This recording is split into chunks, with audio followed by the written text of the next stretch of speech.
అందరికీ నమస్తే.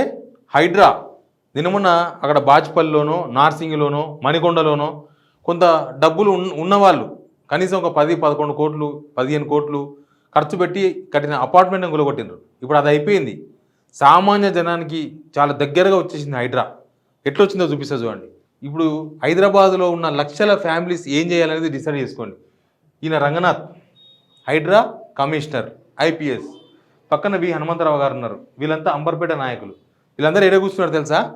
అంబర్పేట బతుకమ్మ కుంటలో కూర్చున్నారు. బతుకమ్మ కుంట ఒకప్పుడు చాలా పెద్దగా ఉండే, ఇప్పుడు ఇట్లా అయిపోయింది. ఏమైందంటే పక్కన మొత్తం ఇండ్లు వచ్చేసినాయి, ఎక్కడ చూసినా ఇండ్లు వచ్చేసినాయి. ఇవన్నీ ఇండ్లు, చుట్టుపక్కలంతా ఇండ్లే. ఏంటంటే రంగనాథ్ గారు హైడ్రా కమిషనర్ బతుకమ్మ కుంటకు పోయిండ్రు. బతుకమ్మ కుంట మొత్తం పరిశీలించిండ్రు, మ్యాపులు పరిశీలించిండ్రు. అంతకుముందు ఎంత ఉండే ఇప్పుడు ఎంత ఉందని. నిజానికి బతుకమ్మ కుంట ఏమైందో పక్కన ఉన్న వి హనుమంతరావు గారికి బాగా తెలుసు.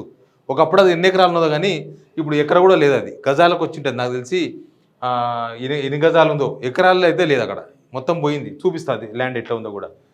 ఇంకేంది ఇంకో పరిశీలిస్తూ ఉన్నారు. మొత్తం కాలనీలు, చాలా కాలనీలు అయినాయి. కొన్ని అపార్ట్మెంట్స్ వచ్చినాయి, కొన్ని చిన్న చిన్న పేదలు ఇల్లు కట్టుకున్నారు. ఇప్పుడు ఏం చేస్తారంట అంటే నెక్స్ట్ దసరా పండుగ బతుకమ్మ పండుగ వస్తాయి కదా, అప్పటికి అక్కడ మొత్తం మళ్ళీ ఎప్పటిలాగా చేయాలంట. అంటే ఏం చేయాలి? కూలగొట్టాలనా? ఈ హనుమంతరావు గారు మాట్లాడేసారు ఆల్రెడీ. రంగనాథ్ గారు దాని మీద ఆయన మా రిక్వెస్ట్ ఏంటంటే ఏదైతే ల్యాండ్ ఉన్నదో అది మొత్తం 5-6 ఎకరాలు ఉండే, అట్లీస్ట్ బతుకమ్మ ఆడేందుకు చెరువులో నీళ్లు ఉండేందుకు ట్రై చేయమంటున్నాం. తప్పుడు ఏదన్నా కూలగొట్టాలని మా ఉద్దేశం కాదు. ఎవరికన్నా ఎంక్రోచ్మెంట్ అయితే వాళ్ళకు 2 బెడ్రూమ్ ఇప్పించడానికి కూడా నేను రెడీగా ఉన్నా. ముఖ్యమంత్రి గారికి చెప్తా, అన్యాయం జరగకుండా. పెద్దోళ్ళు ఎవరు లేరు, అంతా గరీబ్ వాళ్ళే ఉన్నారు. కాబట్టి నా ఉద్దేశంలో ఇదొకటి. అదే విధంగా మహాత్మా జ్యోతిరావు పూలే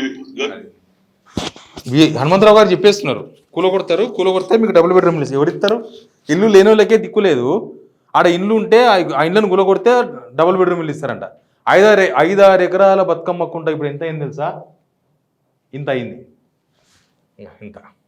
ఎంత ఉంది? అది చాలా తక్కువ అయిపోయింది. ఎక్కడ కూడా లేదు. ఇప్పుడు మొత్తం ఈ చుట్టుపక్కల మొత్తం ఏమైనాయి? చుట్టుపక్కల మొత్తం ఇండ్లు వచ్చేసినాయి. చుట్టుపక్కల మొత్తం ఇండ్లు, అపార్ట్మెంట్స్, చిన్న చిన్న కాలనీలు ఇవన్నీ వచ్చినాయి. ఇగో ఈ పక్క ఏంది పరిస్థితి? నిజానికి నేను ఇప్పటిదాకా జనాల దగ్గర రాకండి.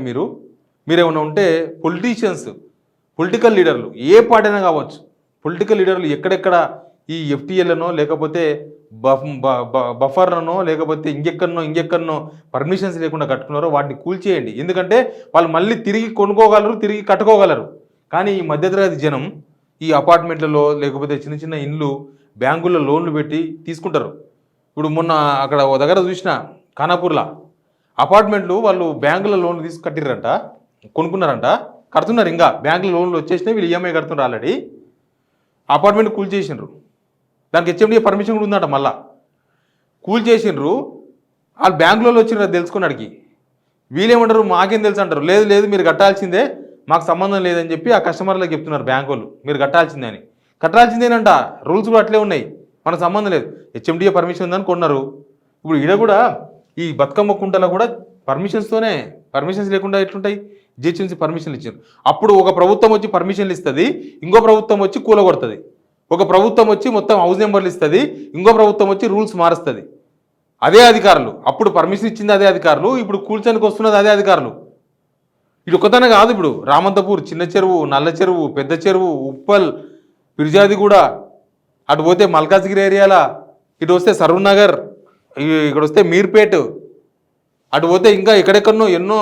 నాకు తెలిసి ఈ చెరువు పరిసరాలలో చాలా చెరువులు ఎంక్రోచ్ అయినాయి, చాలా చెరువులు కబ్జాలు అయినాయి. కానీ కబ్జాలు చేసింది వాళ్ళ జనమా? కబ్జాలు చేసుకున్నది లీడర్లు. కబ్జాలు పెట్టి ఇండ్లు కట్టి, లేకపోతే 60 గజాలు, 50 గజాలు, 100 గజాలు 2 లక్షలకు 3 లక్షల రూపాయలకు పేదలకు అమ్మేసినారు. మధ్యతరగతి జనమేమో ఈ అపార్ట్మెంట్లు వీలైన కాడికి 20 లక్షలు 30 లక్షలు వాల్యూ ఉన్నాయి, ఒక 10-15 లక్షలు లోన్ పెట్టి ఓ 10 లక్షలు కట్టి తీసుకున్నారు. ఇప్పుడు హైడ్రా ఏడాదాకా వచ్చింది? ఈ చెరువు పరిశీలించి కూలగొడతామని చెప్పేసి ఆల్రెడీ కూలగొడతామని చెప్పినందుకు వి హనుమంతరావు గారు ఏం చెప్తున్నారు? జనాలను కూల్ చేయనికే మీరు ఇల్లు కూలగొడితే మీరేం బాధపడొద్దు, మీకు డబుల్ బెడ్రూమ్ ఇల్లు ఇప్పిస్తా అంటుండు. అసలు ఆడ బతుకమ్మ కుంటల ఎవరు ఇల్లు కట్టినరు, బతుకమ్మ కుంటల అపార్ట్మెంట్ ఎట్లా కట్టినరో విఎన్ మంత్రావుకు తెలుసు. చాలా మంది లోకల్ లీడర్లు ఇట్లాంటి కుంటలన్నా కూడా కబ్జా చేసిర్రు. కుంటలు మొత్తం బఫర్లు ఏమీ లేవు, మొత్తం కబ్జాలు చేసిర్రు. అధికారులు లంచాలు తీసుకొని పర్మిషన్లు ఇచ్చారు ఆ బిల్డర్లకు. ఆ బిల్డర్లు అపార్ట్మెంట్లు కట్టి జనాలకు అమ్మేసిండ్రు. ఇప్పుడు జనాలు కొన్నారు, కొని కూడా 10-15 ఏళ్ళు అవుతుంది. ఇప్పుడు దానిల మీద హైడ్రన్ అంట పోయి కూలగొడతారంట, పోయి కూలగొట్టేసి వాళ్ళందరినీ వాళ్ళ జీవితాలు రోడ్డు మీద తీసుకొస్తారంట. ఎట్లుందంటే ఆడ 4th సిటీ ఏదో కడతామంటున్నారు కదా, ఆ 4th సిటీ కడతామని చెప్పేసి హైదరాబాద్ను సగానికి కూలగొట్టే ప్రయత్నాలు ఉన్నట్టున్నారు.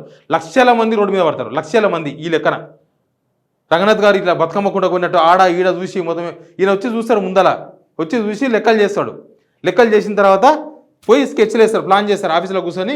ఇది 5 ఎకరాలు కదా, ఇప్పుడు ఎంత ఉంది, ఇంత ఉంది అంటే ఇది మొత్తం ఎంత గులగొట్టాలి, మొత్తం 3 ఎకరాల గులగొట్టాలి. 3 ఎకరాల గులగొట్టాలంటే దగ్గర 5-6 కాలనీలు ఉంటాయి. దానిలో 5-6 కాలనీలు గులగొడతారా? ఇప్పుడు ఎవరు గులగొడతారు? ఇప్పుడు ఏం చేయదలుచుకున్నారు? హైదరాబాద్ సగం హైదరాబాద్ కూల్చేసి ఇంకో హైదరాబాద్ కడతారా? ఇప్పుడు పేద ప్రజల రక్త మాంసాలతో కట్టుకున్న ఇండ్లు అవి. పేద ప్రజలు ఒక్కొక్క రూపాయి దాచిపెట్టి కొనుక్కున్న ఇండ్లు అవి కట్టుకున్నారు, ఒక్కొక్క పెళ్ళ పెట్టి. ఇప్పుడు దాన్ని గులగొట్టనికే చేస్తున్నారు. అన్ని ప్రయత్నాలు అయిపోయినాయి. ఈయన రంగంలో దిగిండు అని అంటే వ్యవహారం ముదిరిందని లెక్క. జనాలు అలర్ట్. ఇప్పుడు చెరువుల దగ్గరలా, ఇప్పుడు చెరువు పక్కనుండే ఉన్నాడు కాదు, మీకు తెలియదు, మీరు కొన్నారు.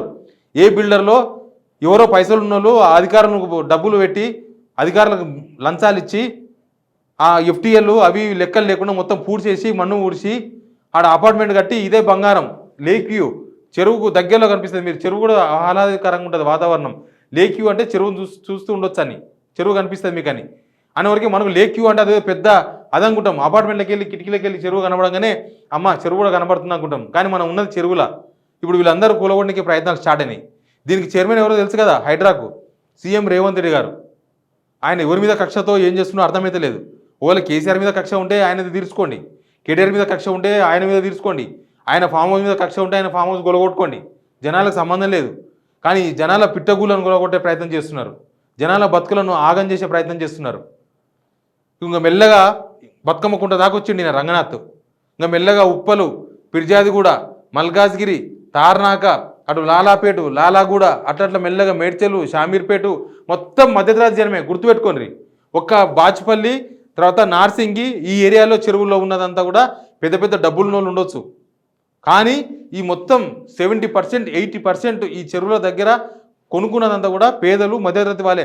సర్నార్ చెరువు ఒకప్పుడు ఎంతో ఉండేనంట. అక్కడ ఎక్కడో ముందర బాలాపూర్లో అయితే 35 ఎకరాల చెరువు, మొత్తం చెరువే లేదు, మొత్తం ఆడ ఒక 60-70 కాలనీలు అయినాయంట. ఇప్పుడు వాడిని కూడా కూలగొడతారా? ఆడ కూడా పోతారా? మీరు లెక్కలు చేసుకుంటారా? మొత్తం రెవెన్యూ వాళ్ళు, ఇరిగేషన్ వాళ్ళు మొత్తం ఎక్కడెక్కడ మ్యాపులు అవన్నీ కూడా రెడీ చేసిండ్రు. అవన్నీ రంగనాథ్ గారికి ఇచ్చేసిండ్రు. రంగనాథ్ గారు మొత్తం లెక్కలు స్కెచ్లు వేసుకుంటున్నాడు. 35 ఎకరాలు అంటే ఇక్కడ నుంచి 35 ఎకరాలు ఎక్కడ ఉంటుంది, ఇక్కడ ఎన్ని కాలనీలు ఉన్నాయి, ఎంత కూలగొట్టలు చేస్తుంది. హైదరాబాద్ ఒక శ్మశాన వాడిగా చేస్తున్నారు అన్ని కూలగొట్టేసి వీళ్ళు. సగం హైదరాబాద్ పోతే చెప్తున్నా కదా, సగం హైదరాబాద్ పోతుంది. ఇదంతా హైదరాబాద్ నిర్మాణం కానీ 400 సంవత్సరాలు బట్టి ఉండొచ్చు, లేదా 40 సంవత్సరాల నుంచి హైదరాబాద్లో ఇట్లాంటి డెవలప్మెంట్ ఉండొచ్చు. కానీ ఇప్పుడు మొత్తం అదంతా ఫినిష్ చేసే ప్రయత్నాలు నడుస్తున్నాయి.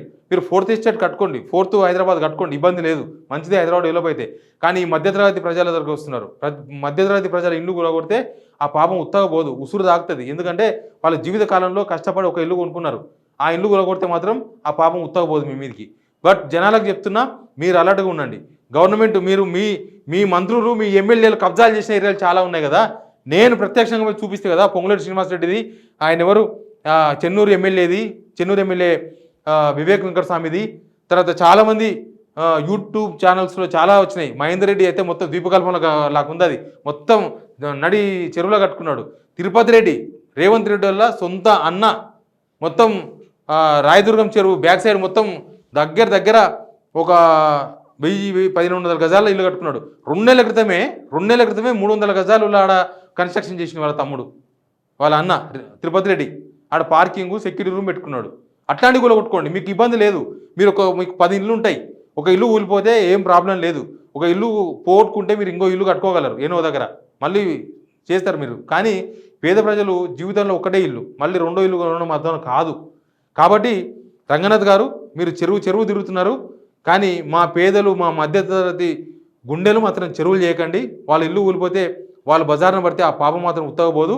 ఈయన డబుల్ బెడ్రూమ్ ఇల్లు ఇప్పిస్తా అంటున్నాడు. ఆ మాయలో పడకండి. డబుల్ బెడ్రూమ్ ఇల్లు లేవు. డబుల్ బెడ్రూమ్ ఇల్లు లేని వాళ్ళకి, గుడిసెల్లో ఉన్న వాళ్ళకి ఇల్లు లేవు. ఇంకా మీ ఇల్లు కొలగొట్టి రోడ్డు మీద వేసి మీకు డబుల్ బెడ్రూమ్ ఇల్లు ఇస్తారంటే మీరు నమ్ముతారా? మొత్తానికి హైడ్రా అనేది ఏదో కొంప ముంచబోతుంది హైదరాబాద్ను. ఏం జరుగుతుందో కానీ ప్రజలు మాత్రం అలర్ట్గా ఉండాలి. Please subscribe signal TV.